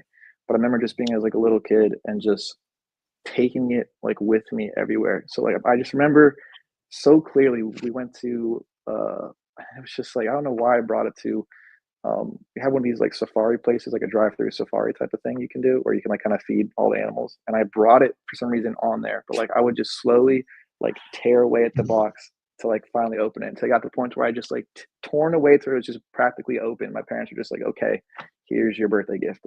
It's whatever. But it was that one or some Bionicle set, and I couldn't even tell you what the name was, but I could show you that. If I found a picture, I could point it out. But yeah, I think it's the General Grievous Starfighter, I think was it. All right, that's a good one. I think someone said that too. Mile High, where are we at with you, my friend? Yeah, I was 6 years old when the animated Clone Wars movie came out. That was the first Star Wars movie I ever got to see in theaters, and I was obsessed with Captain Rex. He was just awesome. So my first ever set that I had for myself was the 2008 ATTE. Got it for a birthday that year. Pretty cool one. That's awesome. It's pretty cool. I won't lie. Yeah, that's a good set cool. just overall. Oh, yeah. Yep. Still sitting up in my room. Oh, I love that. The one that you got as a kid? Yep. Still got it. Oh, that's awesome. Wow. Dude, that's awesome. Shoot. I still have some of my original Lego sets. I won't lie. I've slowly been how when you're a kid, right? You just go through a couple phases where you may have sharpied some troopers, and We may all do. have, We may all do. have, yeah, may have destroyed your builds, your gunships, your dropships. Mhm. Now you can't rebuild them. Mhm. That's me. Next question is, we've got a question here from Brick by Brick Together. What is the gold number for return on investment? How much are you paying, and how much are you making up your inventory? Georgia, I feel like you're a numbers man, being an accountant. I'm going to hand this one over to you, my man. I mean, it's kind of back to the question, like, what do we pay? Like, there really is like no golden number. To me, honestly, it's more like, can you sell it for profit, and can you sell it like relatively quickly? I think it's more not so much how much you make, but for us, that's the way that I like to do it, like just higher volume, like how quickly can you get it out the door? So even if it's like $10 profit, but if something you just got the same day and you could turn it around and immediately get it gone, to me that's a win. So obviously the more the merrier. If you can double up, that's great. But I don't know. For me, the way we kind of do business is we more try to turn over inventory, rather quick. If there's gonna be stuff we sit on, it's because it's really rare and we don't really want to sell it. But there really kind of is no golden number. As long as you can get it sold, to me, it's a win. Mile High, are you any different on your thoughts or opinions on this one? No, I think there's two Yeah. different strategies. You can Yeah. either get a lot of stuff in, and as long as you're making anything, that's good, or you can sell less and try to have higher margins. So for me, I Right. tend to gravitate more towards the more profit, and getting more stuff in inventory, just because you can sell more, you can have better shows. Offer more. Yep, Mhm. Yeah. absolutely. Yep, get more specific. Like I said earlier in the show, it's like if you have a buyer who wants a specific figure right now, it's like we're selling convenience, so they're willing to pay that extra Exactly. buck or two to get it right now.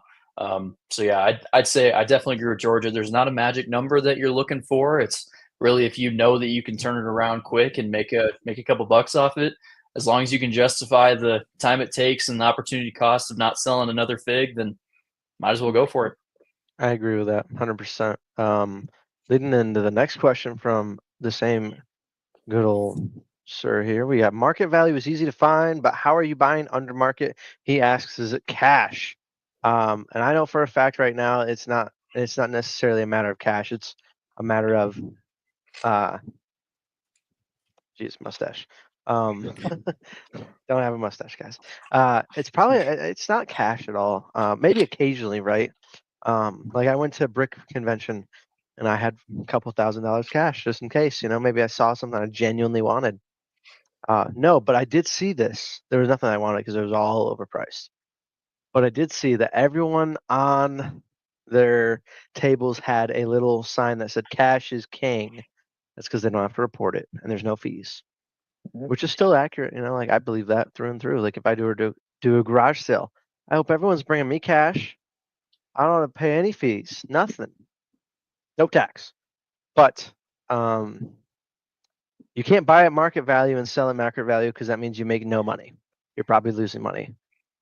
So us as sellers are buying under market value to therefore sell around market value to make money. So most of us are going to pay anywhere between 10 to 15% fees on anything we sell, no matter where it is, whether it's point of sales system or it's on Whatnot or eBay or Bricklink or Amazon or whatever it is. Bricklink's probably your cheapest option in reality. Bricklink or in-person sales. But after that, you still have taxes. You have the time it takes to sell something. All the back end office of putting that thing into inventory, the time it takes to do that, checking it out, make sure it's complete, which isn't always the case, or it's in good condition. So most of us, I think, I'm going to just put this out there. Most people aim for 50% value, I think, just like a general rule of thumb. Does it always happen? No. I know people that are on Whatnot right now that pay 70% value of this set if it's retired, or they pay 70 to 80% value. But yeah, no, you just don't. Kind of coming back around to what you said before. Don't be afraid to ask for a lower price. There's no harm in it. They're going to say no. They say no. And if it doesn't work for you, it doesn't work for you. Just because it's a good deal, possibly, doesn't mean you have to buy it. And that's my thought. But let's see. Any other questions? Anyway. Here's one. This might be one of the last questions here before we wrap up the show, ladies and gents. So get your last questions in here. He says, are there many items you guys are hesitant to sell starting at just $1? Or do you usually just dollar start everything no matter what? Mile High, I'll let you take the lead on this one. Yeah, I've noticed for me, I've definitely carved out the niche as being like a minifigure guy. That's what people know me for, whether that's Star Wars or Lord of the Rings. That's kind of my go-to. So I am very hesitant to $1 start any sealed sets. Definitely not my MO. I like listing those in my buy it now just because I can set the price. I can determine if there's an offer range, and usually it sells for a little bit better than $1 starts. When it comes to figures, honestly, you're always a little nervous when you put up that Cloud City Boba Fett or that Chrome Gold 3PO. You're always like, man, what if this massively underperforms? But I'd say the risk usually pays off more so than you take some losses. Well, that's a good answer. Georgia, what do you have for this one?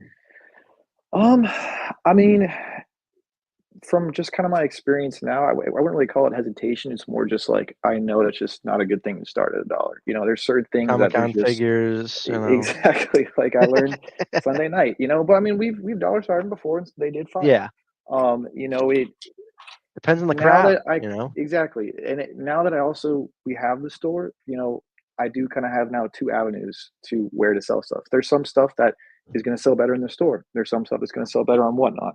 So now that I've kind of learned, I kind of, you know, allocate stuff appropriately. You know, I stuff that there's just no point. Like, for example, like sometimes those Friends and those Mario sets, I probably should have just parted them out. There really was like just no reason to sell. I knew going into it was going to undersell, and look at that, I sold it. It undersold.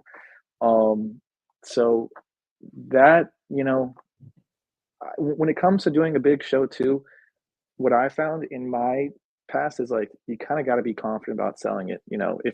And usually that confidence, when it kind of kicks in, especially when you get to that point where your show is going well and everything's just going great, you know, that confidence is key.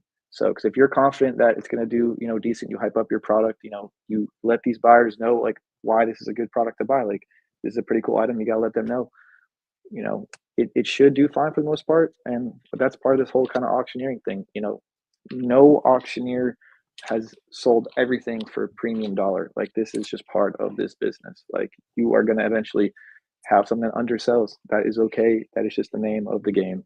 Like, you know, it's just a business. So not really. It's just, you kind of got to be smart and then know, you know, just the feedback on of the buyers and just the platform you're selling on in general. So, well, I'm not gonna lie. I was thinking the same exact thing as you guys. The same guy asks, "Are you guys living off Facebook Market Finds?" Honestly, you definitely can. You You can. definitely could. Yeah, I mean, I buy from anywhere and everywhere, just like probably most other people. George, you know, acquisition king over here. I mean, I'm telling you, check this guy's freaking stories out. He gets the sets in crazy amounts. I'm like, fuck, I needed that. Gosh. Yeah. No, you really you got to look everywhere. I know it's like not the answer people want to hear, but that is just the honest truth. Like, you got to look everywhere. You just, you know, you can't kind of give up, you know, and it kind of goes to what we've all been saying all tonight. The worst thing people could say is no. But no, Facts. I know people who do make a full time and a pretty well off from just Facebook Market, but you really got to just kind of know a little bit of everything if you want to, you know, succeed in that.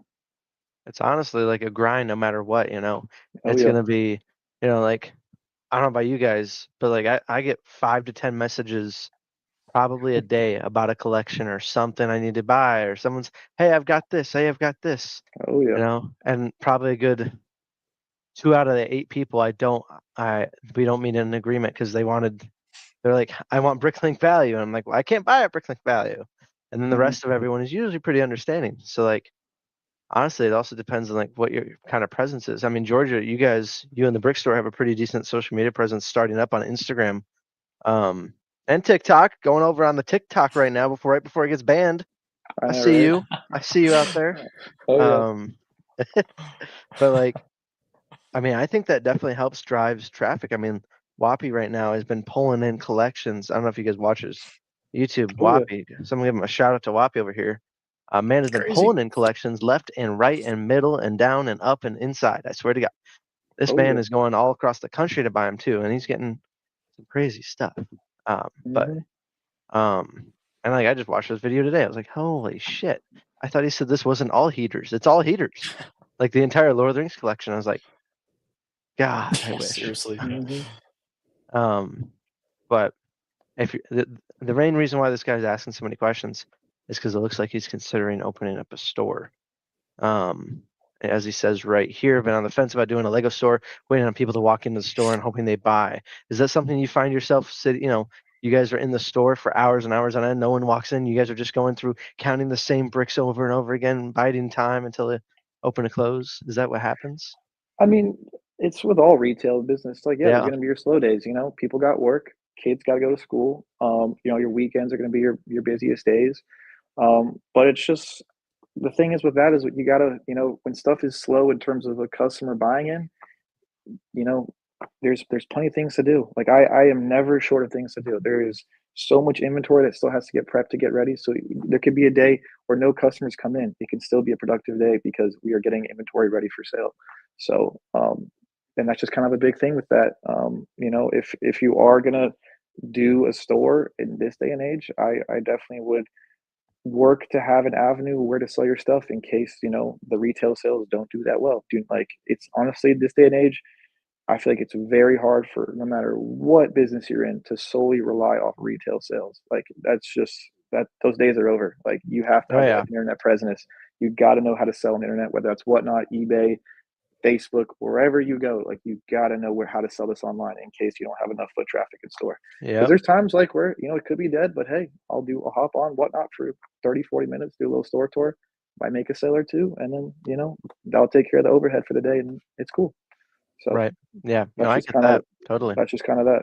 So I mean, shoot, like that is like genuinely like the main point of not even the main point, but like one of the best parts about having a store, or probably one of the very few parts that's the best part about owning the store is acquisition. But other than that, like you're gonna have your slow days no matter what, 100%. especially because people are gonna be at work, during the week, and then at the end of Yeah. the day, you might get some people here and there, but in reality, it's probably not gonna be that, there's a good chunk of bricks and minifigs now that aren't even open 7 days a week because they can't afford to, you Yeah. know. So, and that to me, that makes sense, right? hmm I mean, I think Whoppy's closed. Isn't Whoppy closed like 2 days of the week? Yeah.